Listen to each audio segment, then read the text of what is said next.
প্রিয় দর্শক, এখন এই মুহূর্তে দাঁড়িয়ে রয়েছি খোকসা উপজেলা কার্যালয় চত্বরে।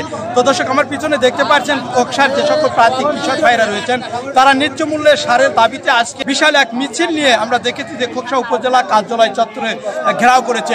ইতিমধ্যে আমরা দেখেছি যে খোকসা উপজেলা নির্বাহী অফিসার প্রদীপ্ত রায় দীপন তিনি কিন্তু সরাসরি নেমে এসে এই প্রান্তিক কৃষক ভাইদের সঙ্গে আলোচনা করেছে। তো বিস্তারিত আমি সরাসরি উপজেলা কার্যালয় চত্বর থেকে আপনাদের একটু দেখানোর জন্য সরাসরি চেষ্টা করছি।